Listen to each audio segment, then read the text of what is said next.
The victim's a 50-year-old music genre. They've lumined the walls in Bedset. We got all the best detectives on this, and they all collected all the evidence, but still haven't solved the cause of death yet. The cause and death threat messages led us to the upset suspects. What's next? Finding out how they're all connected. The mumble rapper, the old head, uneducated fan, Mr. Mainstream. Maybe they're all connected, But they're all blaming each other in statements that's off the record.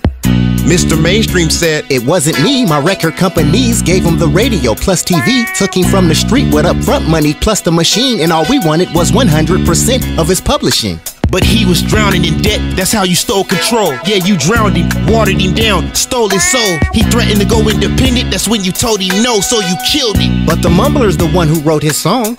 I think you killed him and your method was noise, cause the effect on your voice was your weapon of choice. You auto-tuned him to death and yeah, you brought the drugs in, glorified it without discussing the repercussions.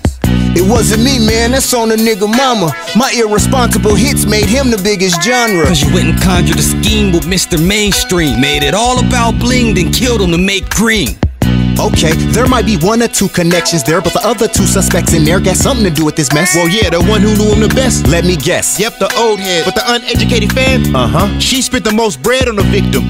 You thinking what I'm thinking? You know it. She might have been sleeping with the victim while thinking he's cheating. That's motive. You know the victim had a lot of female fans and they spend the most. She might have got jealous and his death was the end result.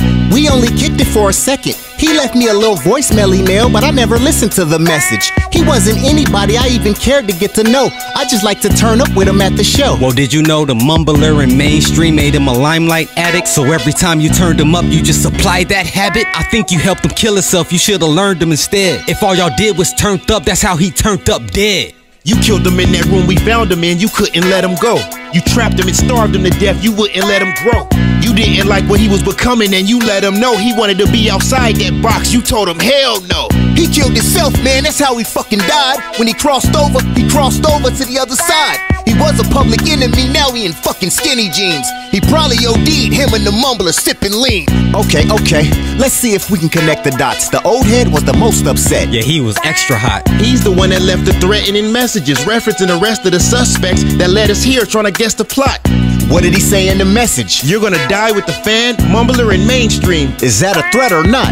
You're gonna die cause I'ma kill you, or you're gonna effing drop dead cause they're gonna get you killed? That's where the message stops. Damn, this is a fucking mess and a web of lies. And there's still two suspects detectives have yet to find. A Mr. Program Director who broke a record for accepting bribes. That's what I call a criminal record. Right. And a Culture Vulture interviewer who was deputized by the police. He specialized in getting his guests to confess to crimes.